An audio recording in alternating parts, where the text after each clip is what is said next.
हजरत हारून बिन मूसा कहते हैं मैं ताबी हूं। किसके शागिर्द हैं? हजरत अनस बिन मालिक के रदियल्लाहु ताला अन्हु। हुजूर के गुलाम के जिन्होंने दिल पर जानी डिठा ओ अखियां ही तक लिया। गुलाम के गुलाम, गरीब आदमी, टोकरियां, छोटी छोटी टोकरियां फल रखने वाली बेच के गुजारा करते हैं। एक दरवाजे के आगे से गुजरे तो घर वालों ने अंदर बुला लिया। कहते हैं महल है, मलका बैठी है। मलका कहने लगी तू बड़ा सीनो जमील है, आ मेरे साथ मुंह काला कर। कहते नजर झोंक गई। कहने लगे तूने मेरा सिर्फ हुस्न देखा है, मेरे दिल में जो मेरे नबी का इश्क है वो नहीं देखा। तूने मेरे दिल में जो मेरे मुस्तफा का इश्क है। और बोया किसने? अनस बिन मालिक ने। अनस बिन तैबा से मंगाई जाती है, सीनों में रचाई जाती है। तौहीद की मैं प्यालों से नहीं नजरों से पिलाई जाती है।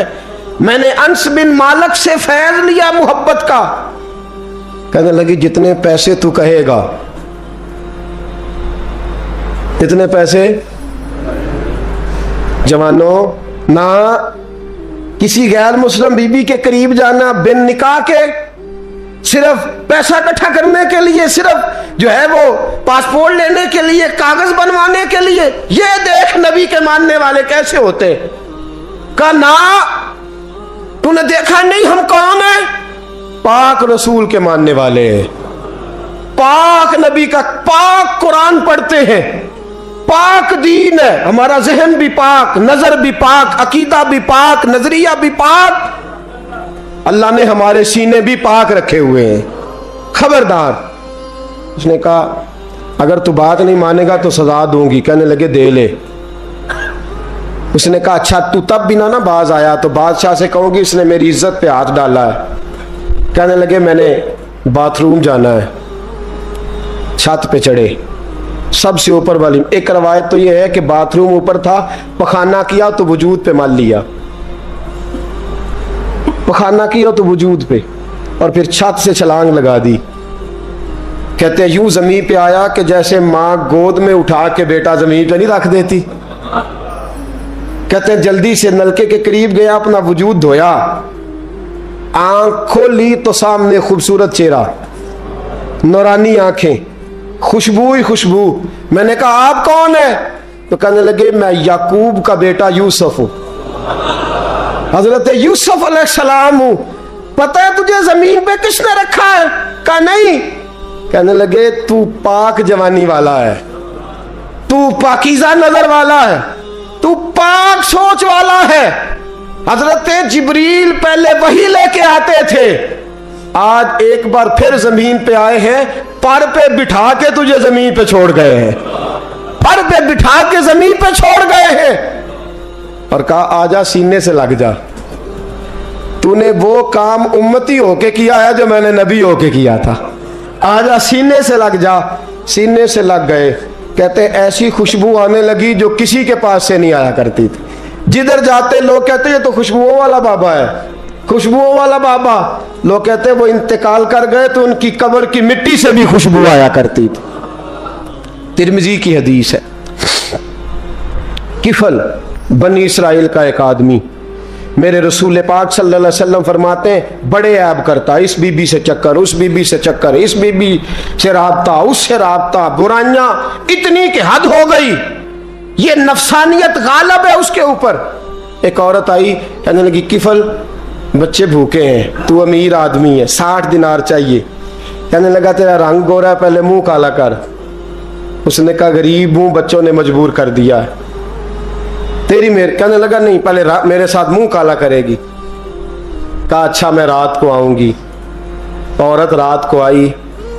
किफल ने हाथ आगे बढ़ाया तो बीबी कांपने लगी। कहने लगा कोई नहीं देख रहा, कोई नहीं देख रहा, कोई नहीं। बीबी कहने लगी जरा अंदर की आंखें खोल, अल्लाह तो देख रहा है। अंदर की खोल ना, अल्लाह तो देख रहा है, तू कैसे कहता कोई नहीं देख रहा? बस दिल पे चोट आई, कांपा। 60 दिनार दिए, बीबी को वापस भेज दिया। आंखों में आंसू आए। कहने लगे या अल्लाह मौत दे दे। इंतकाल कर गया। मेरे रसूल पाक के लफ्ज है तिरमिजी में, फरमाया सवेरे दरवाजे पे लिखा था कद गफर अल्लाहु लिल किफल, लोगों गवाह हो जाओ अल्लाह ने किफल की बख्शिश फरमा दी है, अल्लाह ने माफ। अगर वो इतने ऐबों के बाद बाज आ गया तो माफ कर दिया। आ मेरे दोस्त हम भी बाज आ जाए। आ जब जुमे की नमाज में सर सजदे में रखे तो कह या अल्लाह उम्मत की सारी बेटियां मेरी बहनें हैं, या अल्लाह सारी बहनें मेरी बहनें हैं। ऐ अल्लाह मैं जिसको देखूंगा बहन की नजर से देखूंगा, जिसको देखूंगा बेटी की नहीं। और याद रखें रसूल पाक सल्लल्लाहु अलैहि वसल्लम ने फरमाया जिसको नमाज में मजा नहीं आता, जिक्र में मजा नहीं आता, वो नजर पाक कर ले। अगर नजर पाक हो गई तो इबादत में दिल लगने लग जाएगा। हदीस है, दिल लगेगा। और लित्तय्यबीना लित्तय्यबात, अगर तू पाक रहेगा तो तेरा घर भी पाक रहेगा, अगर तू पाक है तो तेरा बिस्तर भी। कुरान का फैसला है, मैं नहीं कहा। लिल खबीसीन लिल खबीसात, अगर तू गंदा है तो मत उम्मीद रखना कि तेरे घर में पाकीज़गी रहेगी। जैसी करनी वैसी भरनी पर बात आइंदा जुमे करूंगा, लेकिन ये इतनी सी बात याद रखे। फरमाया कुरान ने कि पाक मर्दों के लिए पाक औरतें होती हैं और खबीस मर्दों के लिए। ये कुरान कह रहा है, मैं नहीं कह रहा, कोई कौल नकल नहीं कर रहा। गंदे मर्द और उनके लिए और पाक मर्द। इखलाक की बात नहीं की, इखलाक बुरे हो सकते हैं औरत के, कोई कुछ भी हो सकता है, लेकिन अगर तू जिंदगी पाक गुजारेगा तो तेरे घर में आने वाली बीबी इस हवाले से वो भी बेहया नहीं होगी, उसका भी किसी मर्द से चक्कर है। तो अगर तू पाक औरत और अपने बच्चों को पाक मां देना चाहता है तो पाक हो जा, ये कुरान ने कहा है। मुल्ला रूमी कहते हैं एक शख्स था, बड़ा नेक आदमी, सुनार का काम करता था, बड़ा नेक और बड़ा लोगों का, गरीबों का ख्याल रखने वाला। छोटा सा बच्चा उसने उठाया, बेचारा लावारस था, घर लाया, पाला। उसकी बीवी ने मां बन के बच्चे को पाला, जवान हो गया। वो सुनार कहता है जिंदगी भर नजर खराब नहीं हुई, पता नहीं क्या जुर्म हुआ, बुढ़ापे में औरत के हाथ में चूड़ी डालने लगा तो उसकी नर्मो नाजो खूबसूरत कलाई ने मुझे मायल किया, शावत के साथ हाथ रखा, बस हाथ रखा, घर गया तो बीवी दरवाजे पे खड़ी है। मैंने कहा क्या हुआ, दरवाजे पे खड़ी है? कहने लगी सच बता, तूने आज कोई गुनाह किया है? सच बता, तूने कोई जुर्म किया है? मैंने कहा क्या हुआ? कहने लगी वो बच्चा जिसे मैंने मां बन के पाला है, आज उसने गंदी नजर से मेरा हाथ पकड़ लिया था। मैंने तो उसे कहा कि तू मेरा बेटा है तो मेरा हाथ, तूने क्या जुर्म किया है? वो चक सजदे में गिर गया, कहने लगा अल्लाह मेरी बच्चियों की हिफाजत कर ले, अल्लाह आज के बाद ये जुर्म नहीं करता, मेरी बीवी की हिफाजत फरमा, मेरे घर को संभाल, आज के बाद नहीं करता। अभी दुआ करके उठा नहीं कि वो नौकर गुलाम, वो ले पालक बच्चा पीछे खड़ा हो गया। कहने लगा आका मुझे पता नहीं चला कैसे जुर्म हो गया, मैंने अपनी माँ से भी माफ़ी मांग ली है, खुदा से भी मांग ली है, आपसे भी मांगता हूँ। उसके मुंह से माफ़ी के जुमले निकले, धड़ाम से ज़मीन पे गिरा, उसकी रूह परवाज कर। अगर तू चाहता है तेरा घर बच जाए तो मेरे दोस्त अपनी नज़र को बचा। नज़र शैतान के तीरों में से एक तीर है। जवानों अगर कभी मैसेज करने हुए किसी को तो मेरे मुस्तफ़ा करीम सल्लल्लाहु ताला अलैहि वसल्लम के दीन का पैगाम मैसेज करो। किसी को कहो कि यार फलां जगह अच्छी तकरीब होने वाली है, चलो चले, आज मैंने इतना दुरूद पढ़ा है, तू भी इतना पढ़, इस काम लगाओ ना पैकेजेस। पर आपको आज तक समझ नहीं आई मेरे दोस्तों कि ये अंग्रेज ने हमें पैकेज दिए किस लिए? ये गंद को फरोग देने के लिए, वरना 1.5 घंटा 2-2 घंटे कौन बात करता है? सुबह 7 से रात 7, रात 7 से सुबह 7 का किस लिए? वो चाहता है नौजवानों कि तुम्हें नबी पाक का इश्क से तुम्हारी तार तोड़ के तुम्हें औरत के दामे फरेब में उलझा दे, तोड़ दो उसकी सारी चालें, नाकाम कर दो उसके सारे हरबे, नजर पाक कर ले, रूह पाक कर ले। और जिन लोगों का काम ही खवातीन के साथ मुलाकात का है, खुदा रहा अल्लाह से डरो। जब भी कोई बीबी दरवाजे पे चढ़ो समझो कि ये आज मेरी बहन सौदा लेने आई है, ये मेरी बेटी सौदा लेने आई है। ये मेरे घर में रहने वाली मेरी भांजी और भतीजी, और एक आपसे मेरी मिन्नत है, ये कज़नों वाला मामला ख़त्म करें। अगर भाई नाराज होता है तो कोई अर्ज नहीं, खाला नाराज, उसे कहो कि कज़न तो कज़न से मैंने देखा हाथ मिला रहे लड़के लड़कियां, और आप, और ये भी खुदा रहा दिकियानुसी, असल दिकियानुसी ये है, तू मेरे छोटे भाई के कपड़े ही नहीं धो के देती। नबी करीम अलैहिस्सलाम ने फरमाया देवर जहर है, जहर, और जहर के बारे में तू कहता है इसके कपड़े धो, इसके जूते पालिश कर। देवर को जहर कहा है रसूल पाक ने सल्लल्लाहु अलैहि वसल्लम। तो अजीब हरकत करता है ने दीन, ये दिकियानुसी असल जिसको हमने बना लिया। कजन की मिन्नत करो, बेटा अब तू जवान है, जब रसूल पाक ने मना फरमा दिया तो फिर तू आ, हम हमारे दरमियान बैठ। कोई इजाजत नहीं कजन को कि कजन को मोटरसाइकिल पे बिठाए और बाजार ले जाए। कोई इजाजत नहीं किसी को कि वो किसी के साथ इस किस्म का कोई ताल्लुक जो है उसको परवान चढ़ाए। घर में जरूर आए, बैठे जरूर, लेकिन जहां सब लोग बैठे हैं वहां बैठे मुख्तसर वक्त। और आप चूंकि नौजवान बैठे हो, आप किसी के कजन हो, किसी के आप कुछ लगते हो, अव्वल तो किसी के घर जाओ ना। जवानी आवारा फिरने का नाम नहीं, दीन की खिदमत करने का नाम है। दीन की खिदमत, हमारे पास आओ, हम आपको दीन के काम लगाएं। हमारे पास आओ, हम आपको अल्लाह रसूल के काम लगाएं, आपको बतलाएं कुरान कितना पढ़ना है, इसको दुरुस्त करो, तलफ़ुज़ ठीक करो, जरूरियात दीन सीखो, दीन के मामलात में दिलचस्पी, नात सीखो, कुरान सीखो, इबादत सीखो, अपने वक्त को बचाओ और जाना ही कम कर दो। और अगर जाओ भी कभी खाला से मिलने, चाचू से मिलने, अंकल से मिलने, फुफ्फी से मिलने, तो ज़रूरत के तहत जाओ, ज़रूरी काम करो और लौट आओ। हिफाजत करो, सामने गड़ा हो तो कोई छलांग नहीं लगाया करता, सामने गड़ा देख के छलांग लगा के कहते हो मैं उलझ गया हूँ, खुदा रहा, इस चक्कर से बच जाओ। वकुल्लिल मुमिनीना यगुद्दु मिन अबसारिहिम, अल्लाह फरमाते हैं हबीब इनसे फरमाइए कि मोमिनो नजरें झुका के रखो, वयहफज़ू फुरूजहुम, अपनी शर्मगाह की हिफाजत करो, ज़ालिका अज़का लहुम, ये बड़ी पाकीज़ा बात है। इन्नल्लाह खबीरुम बिमा यस्नऊन, बेशक अल्लाह तुम्हारी हर बात से बाखबर है। हमेशा मिदहत खैरुल आदाम में गुजरे दुआ अल्लाह के बंदे के लिए, नबी पाक अलैहिस्सलाम के गुलाम के लिए ज़रूरी करार दिया है। वो तीन खूबियाँ हैं, सादगी, आजिज़ी और कनात। जिस आदमी के अंदर ये तीन बातें पाई जाती हैं कि वो सादा भी हो, इज्जो इनकिसार वाला भी हो, और जो चीज़ें अल्लाह ने उसे दी हो उस पर उसकी कनात भी हो, वो राजी भी हो, तो ऐसे शख्स पर अल्लाह तबारक व तआला की खास रहमत नाजिल होती है। जिस बंदे के अंदर ये सलाहियतें पाई जाएं। हम देखते हैं कि इस जमाने में सादगी, आजी और कनात वाला पहलू खासा मुश्किल होता चला जा रहा है। कोई भी बरादरी हो, कोई भी कबीला हो, कोई भी इलाका हो, लोगों को अपना आप दिखाने का बहुत शौक होता जा रहा है। मैं भी हूं, मुझे भी मानो, मेरी भी सुनो और मेरी भी तारीफ करो, मेरी तरफ भी तवज्जो करो, ये माहौल बन गया। अगर आप सादगी वाले नहीं होंगे तो फिर आपने कुछ चीजें उधार की ओढ़ी होंगी जो असल ने, सादगी जो होती है वो असल होती है, असल रूप होता है आदमी का। अगर आपके अंदर सादगी नहीं होगी तो फिर आपने कुछ चीजें ऐसी अपने ऊपर लागू कर रखी होंगी जो आपका असल नहीं। तो जब आदमी असल से हटता है तो बेसुकून होता है। अल्लाह तबारक व तआला ने मुंह में दांत बनाए हैं तो ये असल है। इनके अंदर धागे के बराबर भी कोई चीज चली जाए तो वो बेचैन कर देती है, क्योंकि वो असल नहीं होती। तो जब आप सादगी में रहेंगे तो असल जगह पे रहेंगे, असल जगह पे, फिर आप तकलीफ में मुब्तला नहीं होंगे।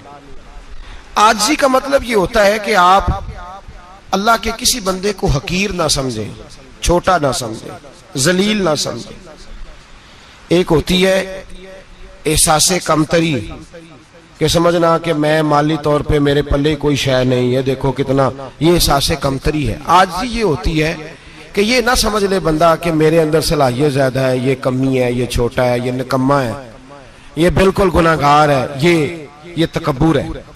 आजिज़ी से रहे, अल्लाह के हर बंदे को अपने से अफजल समझे, आजिज़ी के साथ रहे।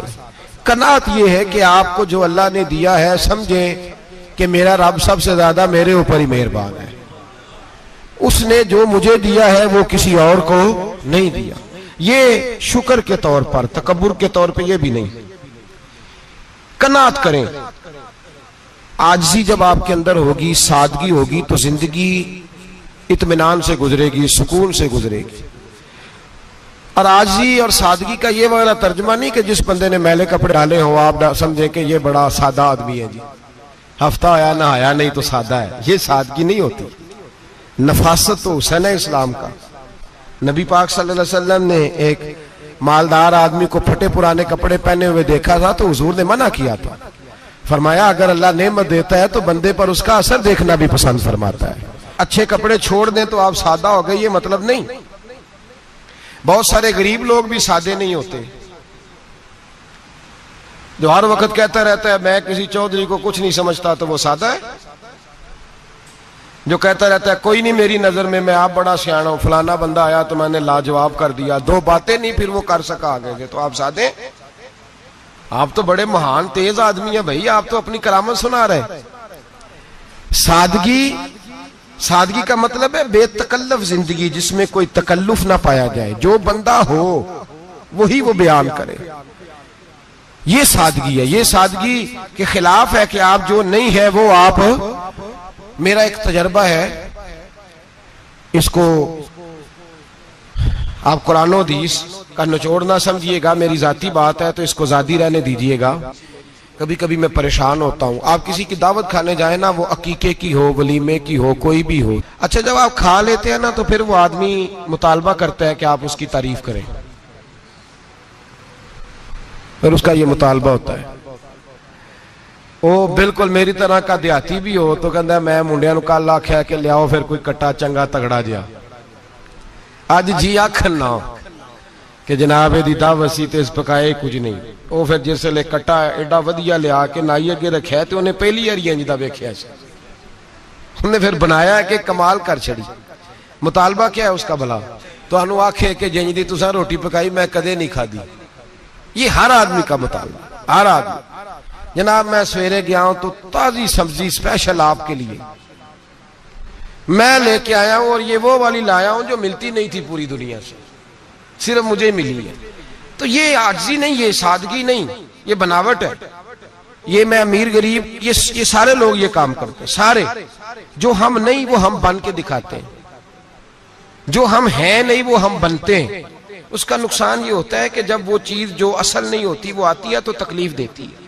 नबी पाक अलैहिस्सलाम की जिंदगी सादी थी। किस तरह की सादी थी? दो जुमले, हजरत अब्दुल्लाह इब्ने अब्बास के दो जुमले और बात खत्म कर दी। फरमाते हैं मेरे रसूल पाक अलैहिस्सलाम की जिंदगी सादी थी। ये कैसी सादी थी? फरमाते हैं जो मिलता था हुजूर पहन लेते थे, जो सामने आता था खा लेते थे। कोई तकल्लुफ नहीं कि मैंने ये नहीं खाना, ये खाना है, ये नहीं लेना, ये लेना है। ये मिजाज नहीं, तबीयत नहीं। हमारी तो पसंद नापसंद होती है ना। हुजूर को कद्दू ज्यादा पसंद था, ये तो आपको हदीस में मिलेगा, ये तो मिलेगा। लेकिन ये नहीं मिलेगा कि नबी पाक सल्लल्लाहु अलैहि वसल्लम को गंदम नापसंद थी, ये नहीं मिलेगा। आपको ये तो मिलेगा कि रसूल पाक को दूध ज्यादा पसंद था, ये नहीं मिलेगा कि सादा पानी नापसंद था। ये तो आपको मिलेगा कि नबी करीम सैयद आलम सल्लल्लाहु अलैहि वसल्लम जमीर पर सोने को पसंद करते थे। ये नहीं मिलेगा कि चारपाई पे सोने को नापसंद करते थे। यानी हुजूर की जिंदगी सादी है, उसमें तकल्लुफ हमारी पसंद नापसंद होती है, और जो जोश है हमें पसंद नहीं वो फिर है ही नहीं सही, वो गलत हो गई फौरन, वो सिरे से उसका कोई असर ही नहीं रहा, वो बिल्कुल तबाह हो गई। मेरे हबीब पाक सैयद आलम अलैहिस्सलाम ने सादी जिंदगी गुजारी और आजिज़ी वाली जिंदगी गुजारी। हम लोग आजिज नहीं होते, आजिज नहीं हो। अगर हम लोग आजिज हो जाएं तो लड़ाइयां खत्म हो जाएं।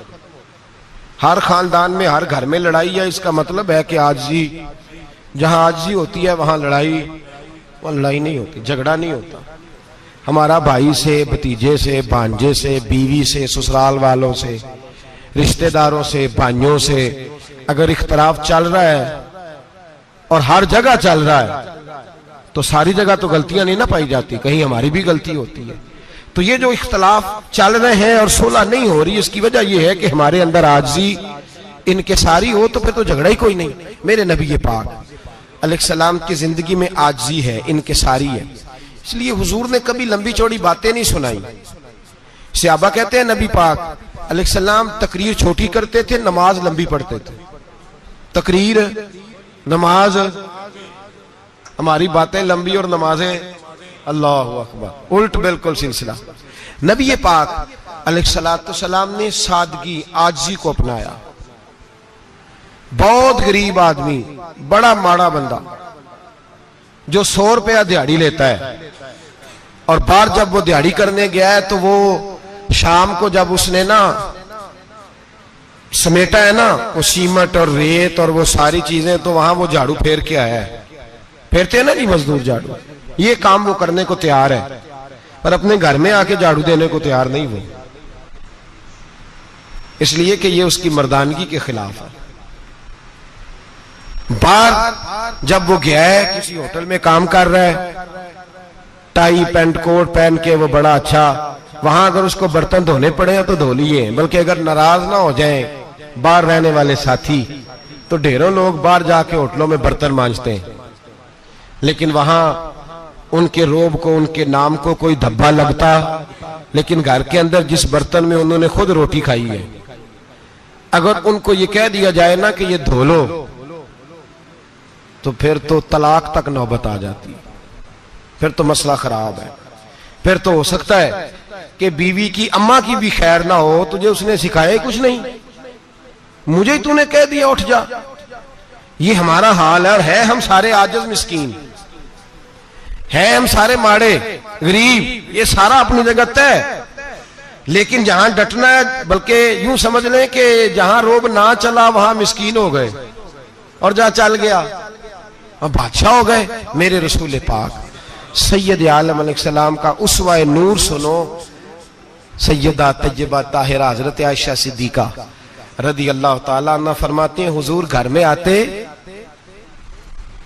अगर घर के अंदर झाड़ू देने वाला है तो मुस्तफा ने उठा के काम करना शुरू कर दिया है।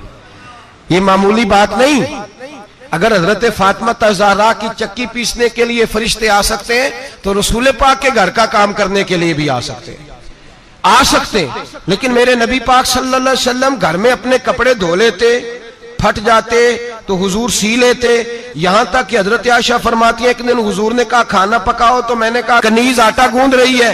नबी पाक ने मालूमात की तो पता चला कि वो कनीज तो जा चुकी, बीमार थी।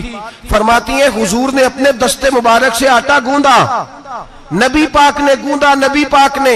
लगे जो मजदूर शाह ऐसा, न धुन न दौलत सरबराह ऐसा, अर्श नशी का जमी पे घर है, मेरा पैगंबर अजीम तर है। नबी पाक ने आटा गूंदा, और आटा गूंद के फरमाया आयशा आओ रोटी पका दो, मैंने आटा गूंद दिया है। ओ भाई मैं बहुत बड़ा नवाब हूं मैं आजिज़ मिस्कीन, लोगों की मैं कमियां कोताहियां सुनाता हूं, लेकिन अगर जरा सा भी हाथ हिलाना पड़े तो उस वक्त ना जहां रोब चलता है वहां तो चलाना चाहिए ना। जितना हमारा दबदबा बनता है, आजिज़ी, इनकिसारी, ये इंसान को संवारती है, ये उसको सुकून देती है, ये उसके अंदर पैदा करती है वो चीज जो उसे अल्लाह के करीब करती है। अगर आप बड़े हैं तो फिर आप बड़े ही रह जाएंगे, बन कुछ नहीं सकेंगे। अगर आप में तकब्बुर है तो फिर अना का बुत कायम हो जाएगा, बन कुछ नहीं सकेंगे आप। हर आदमी को अपना आप दिखाने का शौक है, बनाने का शौक है, शोहरत, नाम बरी, अपने आप को जाहिर करना, बताना। 1,44,000 सहाबा थे मेरे रसूल पाक के, सारे कहिए सल्लल्लाहु अलैहि वसल्लम। जब हुजूर का नाम सुने तो दरूद पाक पढ़ा करें, सल्लल्लाहु ताला अलैहि वसल्लम। 1,44,000 सहाबा थे, काम कर गए, किसी ने नाम नहीं बनाया, काम किया।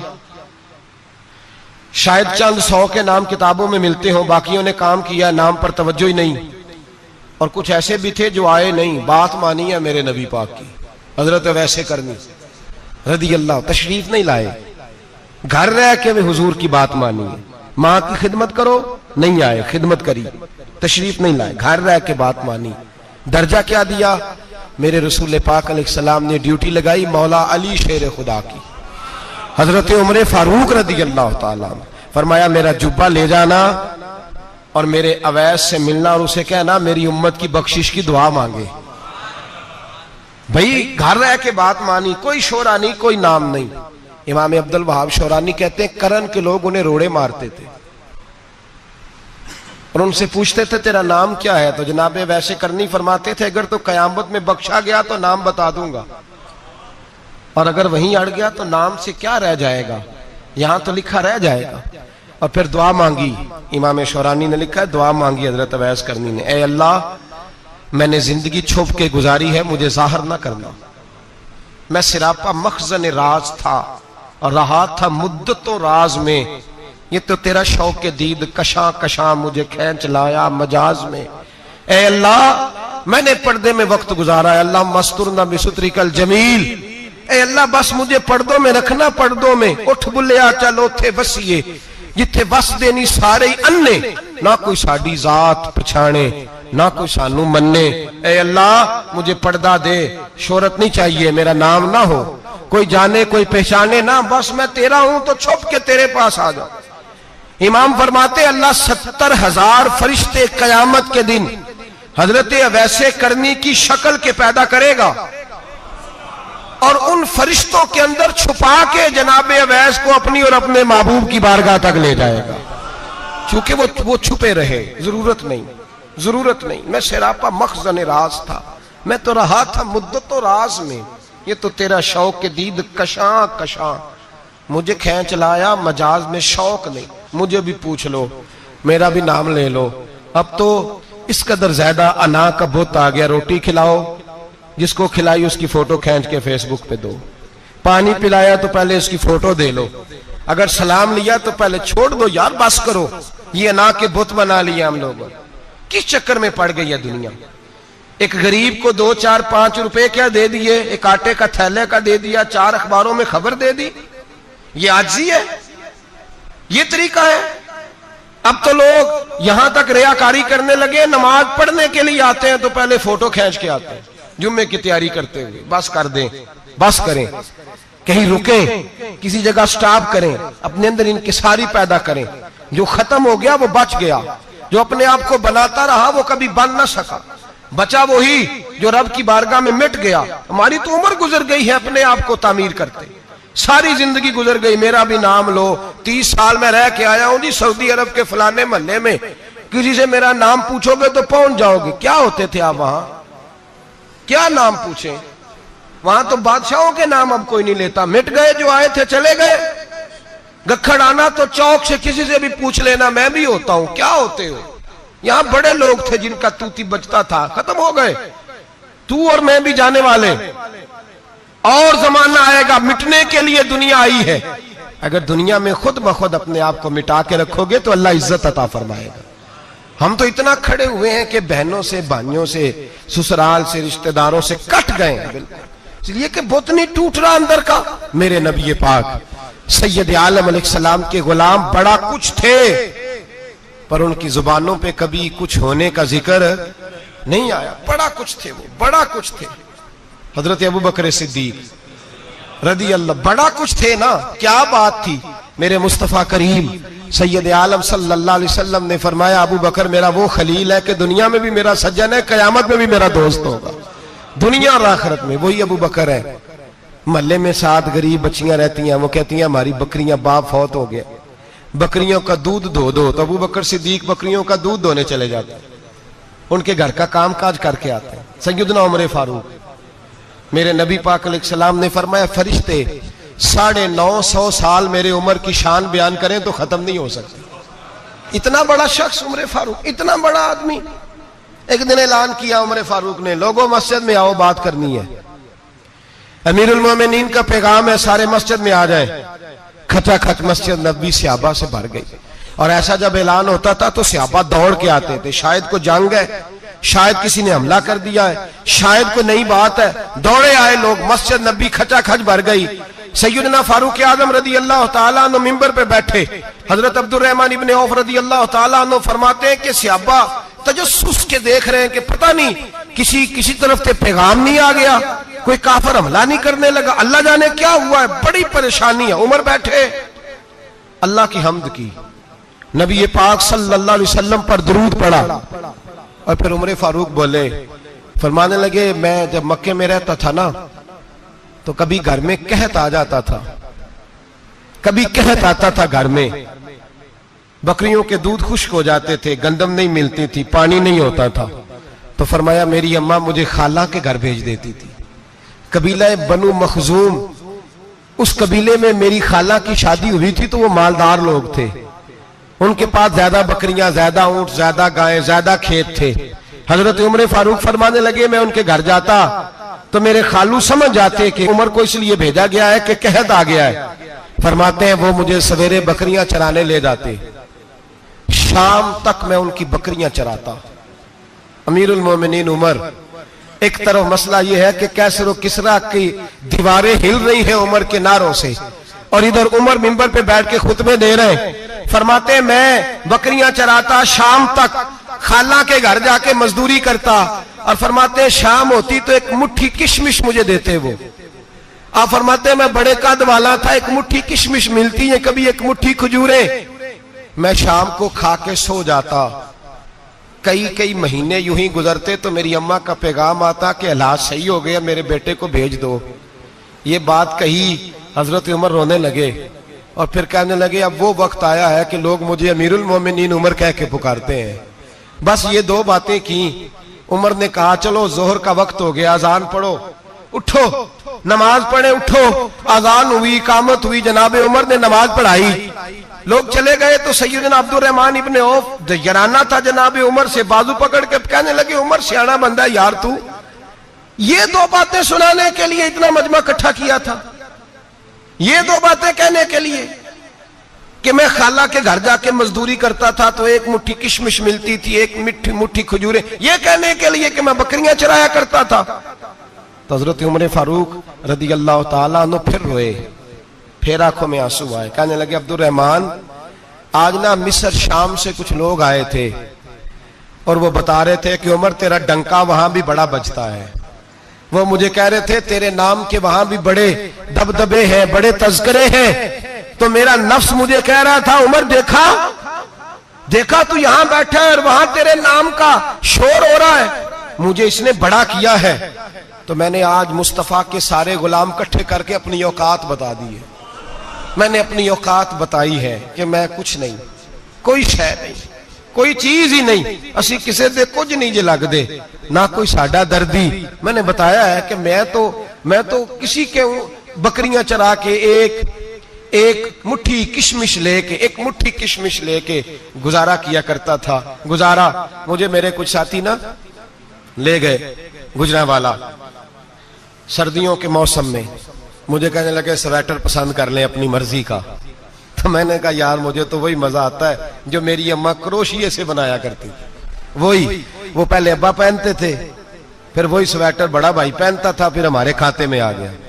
और फिर उसकी तारीफें होती थी गुर्बत छुपाने के लिए, उसकी तारीफें होती थी, बड़ी बड़ी मेहनत से बना है जी, क्या बात है, बड़ा गर्म है, तो अब छोटे भाई को दे दिया जाए। हमने कहा वही जमाना देखा है, वही रंग देखा हुआ है और उस पर फख्र है। अब तो लोग जब कुछ हो जाता है ना, दो चार लोग जानने लगते हैं तो लोग फटाफट दावा कर देते हैं खानदानी रईस आजम हो, बड़ी बात है। ऐसी कोई बात नहीं, जिसको अपना आप याद रहता है उसे खुदा भी याद रहता है, जिसे अपना आप याद रहता है उसे रसूलुल्लाह भी याद रहते हैं, जिसे अपना आप याद रहता है उसकी नजर में दूसरे लोग भी कुछ होते हैं, दूसरे लोग भी कुछ होते हैं।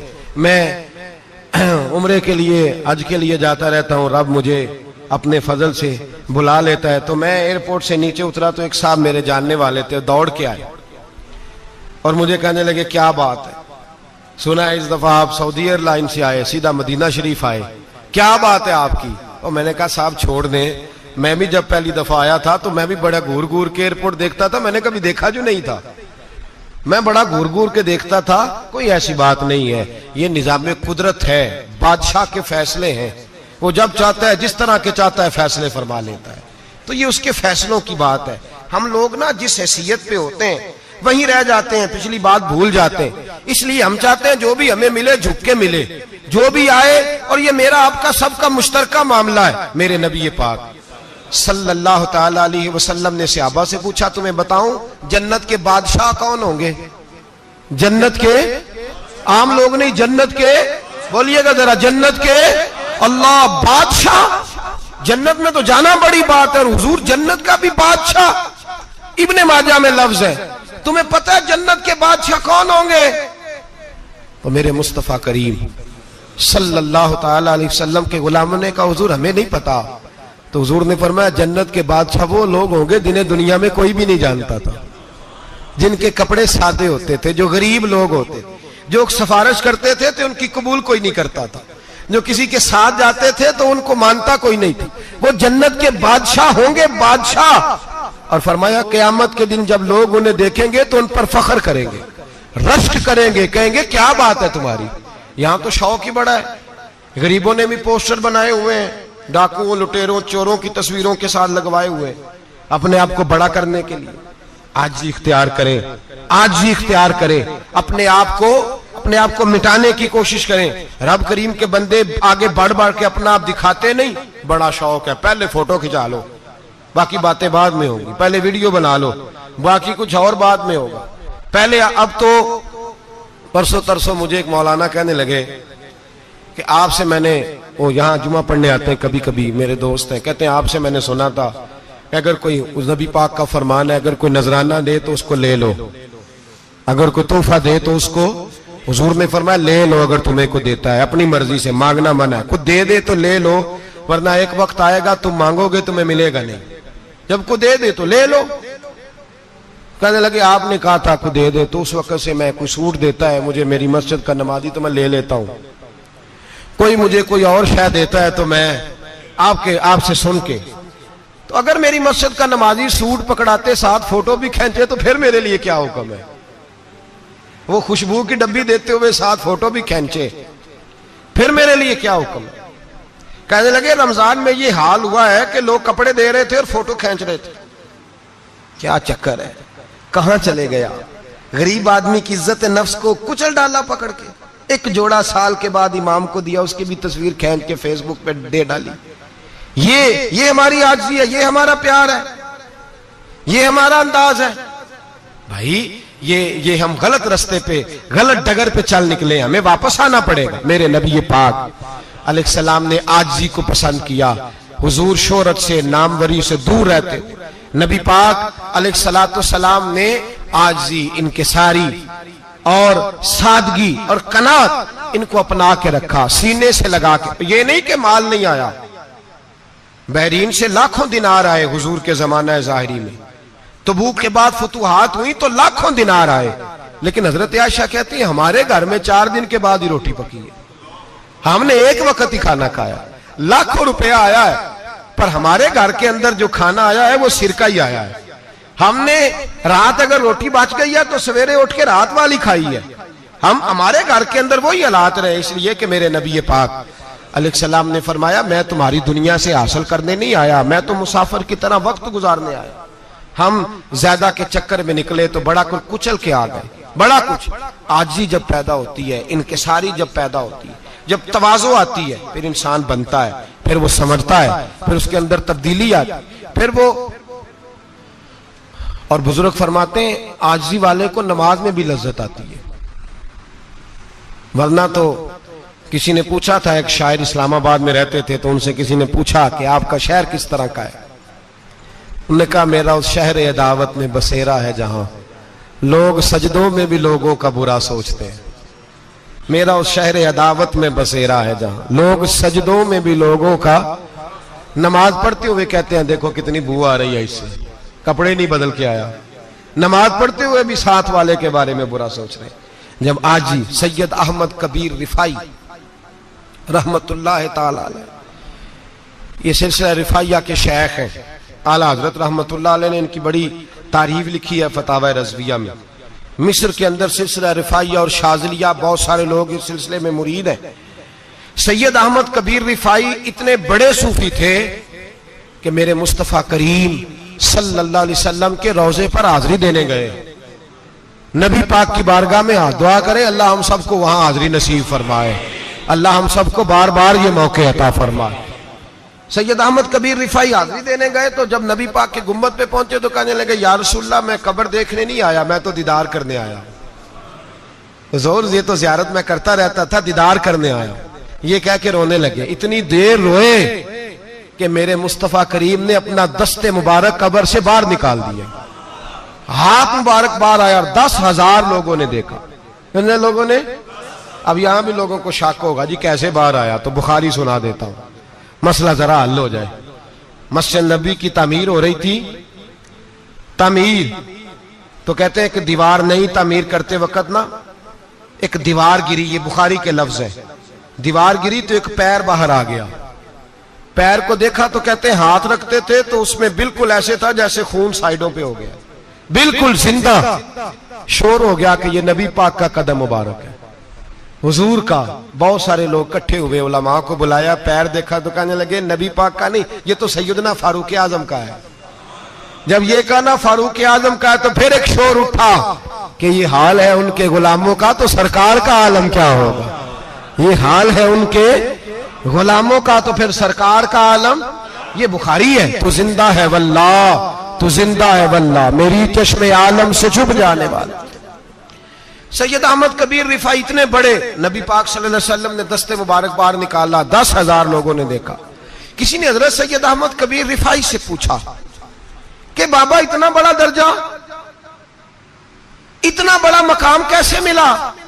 तो बाबा जी कहने लगे जिंदगी में कभी किसी को हकीर नहीं समझा, किसी को कभी हकीर, कभी किसी को अपने से कमतर नहीं समझा। तो अल्लाह ने देखे ना, अगर आप नहीं समझेंगे तो उसके लिए भी आपको उन्वान मिल जाएंगे, और अगर समझना है अपने आप को बड़ा तो उसके लिए भी मौके मिल जाते हैं। हजरत शफीक बल्खी बहुत बड़े सूफी बुजुर्ग हुए, पर नौजवान थे, जवानी में ही अल्लाह ने बड़ा मर्तबा दिया। हजरत अब्दुल्ला बिन मुबारक बूढ़े थे, दोनों एक महफिल में इकट्ठे हुए। अब बगदाद सारा मानने वाला था और दोनों का मानने वाला था। आखिर में दुआ बुजुर्ग कराया करते थे महफिल के इख्तिताम पर।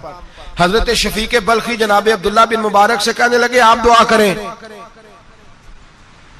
आप दुआ करें, आप बुजुर्ग हैं। अब जिसने जो मानना है उसे उसके लिए उन्वान भी मिल जाएगा।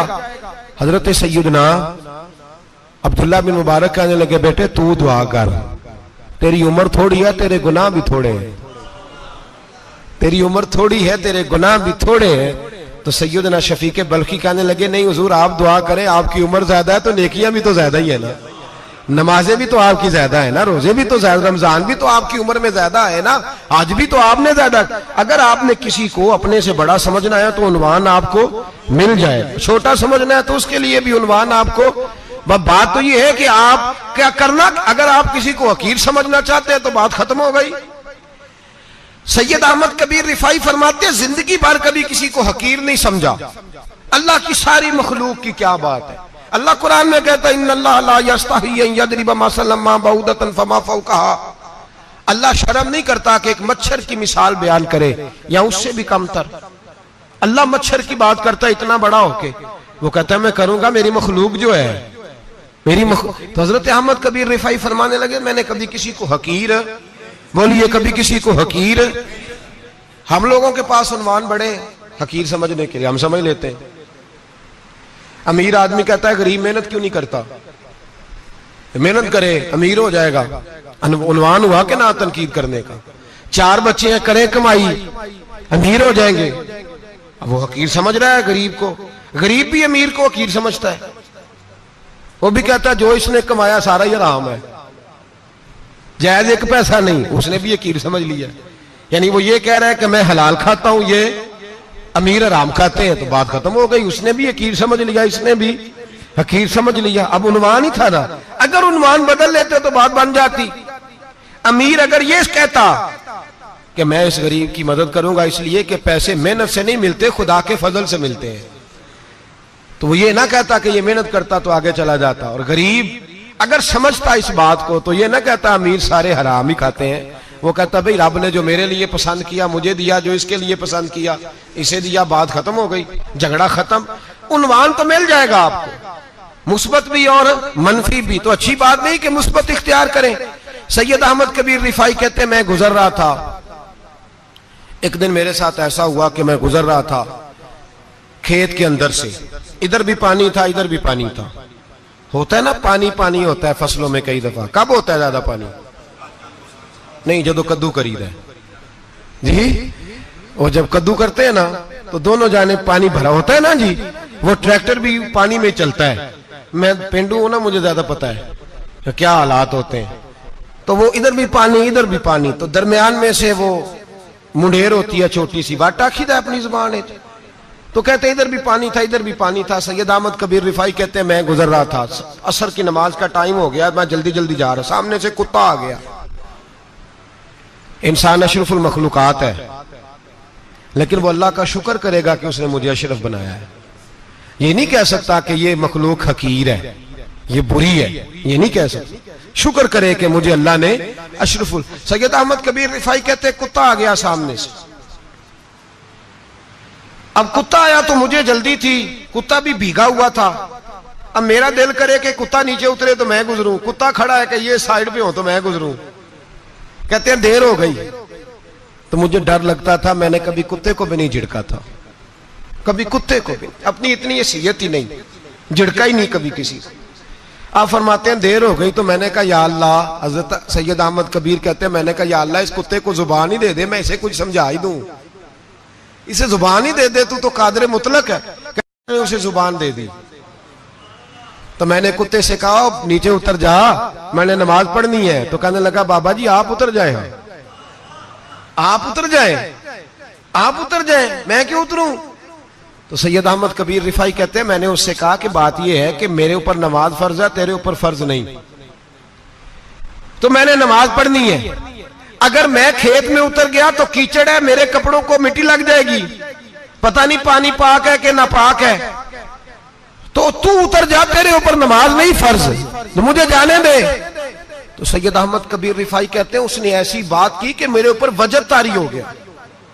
कुत्ते ने बात की तो मैं कांपने लगा। राती जागे शेख सदावे, राती जाग दे कुत्ते, तैथों उत्ते मालक दा दर मूल न छड़ दे, भावे मारो 100 जुत्ते, तैथों उत्ते ओ एक बुरकी दा कदर पछानन, भावे मालक हो मन सुत्ते, तैथों उत्ते रुखा सुखा खा दिने जा रुखा विच सुत्ते, ते तैथों उत्ते उठ बुलिया चल यार मना ले नहीं ते बाजी लै गए नहीं कुत्ते, उठ बुलिया चल यार मना ले नहीं ते बाजी लै गए कुत्ते, ते तैथों उत्ते।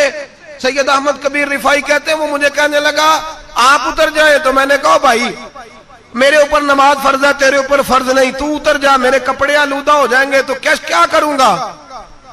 तो कहते हैं उसने बात की तो मैं घबरा गया और छलांग लगा के मैं खेत में उतर गया। मुझे कहने लगा बाबा जी कपड़े अगर आपके कीचड़ से आलूदा हो गए तो पानी से साफ हो जाएंगे, और अगर मुझे हकीर जान के आपका दिल आलूदा हो गया तो 7 समुद्रों से भी साफ नहीं होगा। कपड़े पानी से धुल जाएंगे और दिल अगर तकब्बुर से आलूदा हुआ तो 7 समुद्रों से भी सही हो सकता ना। ना ना हकीर नहीं जानना, ना मौलवी को, ना सूफी को, ना दरवेश को, ना खेत में काम करने वाले को, ना पट्टे पे मजदूरी करने वाले को, ना गाड़ी का शीशा साफ करने वाले को, ना तेल डालने वाले को, ना किसी को हकीर ना जान, ना किसी के हाल पे तंज कर, ना किसी के गम का मजाक उड़ा, वो जिसे चाहे जैसा नवाज दे। ये मिजाज लुत्फ रसूल है। ना कोई आया लेके चला गया, कोई उम्र भर भी ना पा सका, मेरे मौला तुझसे गिला नहीं, ये तो अपना अपना नसीब है। भाई हकीर नहीं जानना। सैयद अहमद कबीर रिफाई फरमाते हैं वो कुत्ता तो गुजर गया, मैं दौड़ा घर गया, जाके मैंने गुस्ल किया, कपड़े बदले। फरमाते हैं पहले भी मैं असर पढ़ता था, पर आज जब नमाज पढ़ी तो बड़ा ही मजा आया। मैं सर सजदे में रखूं मेरा उठाने को जी ही ना चाहे, मैं रुकू में जाऊं तो मेरा सर उठाने को दिल ही ना चाहे, मेरा दिल करे आज मगरिब लेट हो जाए, आज सूरज देर से गुरूब हो, मैं आज सारा दिन असर ही पढ़ता रहूं। भाई जब तू आजिज़ी वाली पढ़ता है, जब तू इनकिसारी वाली पढ़ता है, जब तू हजरत सैयदना मुआविया बिन खुतैज रदिया, एक हजरत मुआविया बिन सुफियान है, एक मुआविया बिन खुतैज सहाबी है, वो कहते हैं मैं जंग फतह करके आया तो सख्त गर्मी का मौसम था, मुझे पता था कि उमर फारूक दोपहर को आराम कर रहे होंगे। आप फरमाते हैं मैं मस्जिद नबी में बैठ गया, एक बच्ची जनाब उमर के घर से निकली तो मुझे कहने लगी मुआविया आपका नाम है। मैंने कहा हाँ। अंदर जाके जनाब उमर को बताया तो उमर दौड़े आए, और जब आए तो सर पे टोपी कोई नहीं, पैरों में जूता कोई नहीं। कहने लगे मैं तेरा इंतजार कर रहा था, आज मुझे उम्मीद थी तू आएगा, तूने बताया क्यों नहीं? तो मैंने कहा हुजूर मुझे पता है रात सारी आप चेहरे पे कपड़ा डाल के मदीने की गलियों में रहते हैं, तो दोपहर को आप आराम करते होंगे, इसलिए मैंने कोशिश की कि आपको बेदार ना करूं, आप आराम कर रहे होंगे, इसलिए ये मैंने कोशिश की कि मैं बैठता हूं मस्जिद में आराम करता हूं, जब आप आएंगे तो देखी जाएगी। हजरत उमर फारूक ने जलाल किया, फरमाया तू मुझे गाफिल समझता है कि मैं सो जाऊंगा? और आप फरमाने लगे मैं कौम का खादिम हूं, जिसकी इतनी ज्यादा रियाया हो वो सो जाए चुप करके, मैंने जवाब नहीं देना अल्लाह की बारगाह में? फरमाया मेरे अमीरों की तरह सोने जागने के वक्त मुकर्रर नहीं, मैं कौम का खादिम हूं, जिस वक्त भी आया करो मुझे जगा लिया करो, मुझे कब्र में जाके खुदा को भी जवाब देना है, मोहम्मद मुस्तफा को भी जवाब देना है। मेरे भाई याद रखें, जब ये चीजें पैदा, और फिर हमने इन तकल्लुफात में, अब मैंने कई दफा ये बात बयान की है, अब तो लोग रिश्ते करते हैं तो डीसी कॉलोनी में किराए का मकान खरीदते हैं, 2-4 गैरों की गाड़ियां मंगा के दरवाजे के आगे खड़ा करते हैं, रिश्ता हो जाता है बड़ा घर देख के, और जब शादी के चौथे दिन पता चलता है कि ये किराए का मकान था, तो रिश्ते मकानों पे कायम नहीं होते, एतबार पे कायम होते हैं। वो एतबार टूटता है तो जिंदगी भर कायम नहीं होता दोबारा। जो आप हैं आप वही रहें, जो आप नहीं है वो कभी बनने की कोशिश ना करें। और मेरे अजीज ये भी याद रखें, आजिज़ी आपको सवार देगी, और वैसे भी हम अल्लाह के हुजूर जाने वाले, अगर पर्दों में छुप के चले जाएंगे तो बच जाएंगे, और अगर हम अपना आप दिखाते ही रहें, सारी जिंदगी इसी चक्कर में रहें कि मुझे भी पूछो, मुझसे भी मुशावरत करो, मेरी भी बात सुनो, तो ये अना की दौड़ तो खत्म ही नहीं होती। हिर्स सिर्फ पैसे की नहीं होती, हिर्स हवस शोहरत की भी होती है। और नबी पाक सल्लल्लाहु अलैहि वसल्लम ने इसको भी बयान फरमाया है कि ये जो तेरे अंदर चीज पैदा होती है ना, मैं जाना जाऊं पहचाना जाऊं, इससे भी अपने आप को बचा। सहाबा के बाद जिस शख्स की खिलाफत सबसे मजबूत हुई वो हजरत उमर बिन अब्दुल अजीज थे। इतनी बेहतरीन खिलाफत की कि लोगों को हजरत उमर का जमाना याद आ गया। हजरत उमर बिन अब्दुल अजीज, इराक में रहने वाली एक औरत थी, उस औरत का खामद फौत हो गया तो 5 बच्चियां यतीम थी। वो इराक से चली और जनाब उमर बिन अब्दुल अजीज के पास आई कि आप मेरी बच्चियों का वजीफा लगा दें। वो कहती है जब मैं पहुंची ना, यहां तो अब तो इस्तकबाल आना जाना बड़े मामलात हैं, अब तो बच्ची की बारात आए और 5, 7, 10, 20 लोग दरवाजे पे खड़े ना हो तो बारात नाराज हो जाती है, कहते हमारा इस्तकबाल ही किसी ने नहीं किया। तो इस्तकबाल तो अब इस तरह है जिस तरह नशा नहीं होता, ये इस्तकबाल की हालत है, अमीरों से लेके गरीबों तक। मुझे पूछा ही नहीं किसी ने, कुर्सी नहीं दी, आगे नहीं बिठाया, ये वाला मामला है।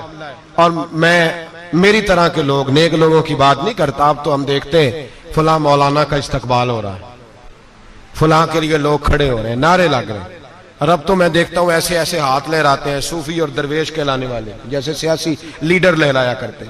ये क्या तरीका हुआ, ये कौन सा तर्ज जिंदगी? मेरे नबी पाक सल्लल्लाहु अलैहि वसल्लम ने फरमाया जो ख्वाहिश करे कि मैं आऊं और लोग खड़े हों वो तो जहन्नमी है, तो दोज़खी है। सारे वही तरीके हम इख्तियार करते जा रहे हैं, वही प्रोटोकॉल है हर जगह। वो लोग जिनके दरवाजे खुले होने चाहिए थे वहां भी हर वक्त के लिए मामला तय हो गए। याद रखें मेरे नबी पाक अलैहिस्सलातु वस्सलाम ने जो तालीमात दी, हजरत उमर बिन अब्दुल अजीज रहमतुल्लाह ताला अलैह। औरत कहती है मैं पहुंच गई, मैंने लोगों से पूछा घर कहां है, तो कहा वो जहां बोरी लटक रही है ना बाहर, टाट का पर्दा लगा हुआ है, वो हजरत उमर बिन अब्दुल अजीज का घर है। कहती है मैं दरवाजे पे दस्तक दी, एक औरत ने दरवाजा खोला तो मुझे बीबी जान के अंदर बुलाया। तो उनके घर के अंदर जब मैं दाखिल हुई तो बड़ा सारा सेन था, एक तानिम कुआं लगा था, एक तरफ एक बड़ा दरख्त था और एक छोटा सा बनाई हुई थी जगह बर्तन धोने के लिए, और बीबी ना बर्तनों को मिट्टी लगा के साबुन लगा के बैठी हुई थी, काम कर रही थी वो औरत। मुझे उसने दरख्त के नीचे बिठाया, पानी पिलाया। कैसे आई हो? मैंने कहा अमीरुल मोमिनीन से मिलना है। कहने लगी बैठो थोड़ी देर में आ जाते। कहती थोड़ी, मैंने समझा घर की कोई मुलाजमा है, मैं बैठ गई। थोड़ी देर गुजरी, फिर दस्तक हुई, उस बीबी ने उठ के दरवाजा खोला। तो जब वो शख्स अंदर आए तो कहने लगी बड़ी देर से बर्तनों को साबुन लगा के बैठी हूं, कहां रह गए थे? कहती हैं वो साहब कहने लगे बस जरा मसरूफ हो गया था, दौड़े गए, कुएं से पानी निकाला, बीबी को दिया, उसने बर्तन धोए। कहती है फिर थोड़ा सा सिरका और एक रात की रोटी वो लाई, उस शख्स ने खाई। मैंने कहा कि ये दोनों घर के मुलाजिम हैं, मियां बीवी काम करते हैं। जब वो खाना खा चुके तो वो औरत मेरे पास आई, कहने लगी उठ के मिल लो अमीरुल मोमिनीन से। मैंने कहा कौन अमीरुल मोमिनीन? तो कहने लगी कब से तो आए हैं, ये जिसने कुएं से पानी निकाला यही मुसलमानों का अमीर है, और ये जिसने दरख्त के नीचे बैठ के सिरके से रोटी खाई है यही है। ये फरिश्तों की दास्तान नहीं, ये वो लोग हैं। मैं रात को भी कह रहा था एक जगह पे कि ये लोग जो है ना, जिनका आप रोज शिकवा करते हैं हुकूमतें बड़ी खराब हैं, ये कोई नहीं खराब, बिल्कुल खराब नहीं। जितने सियासी लीडर हैं सारे सही हैं।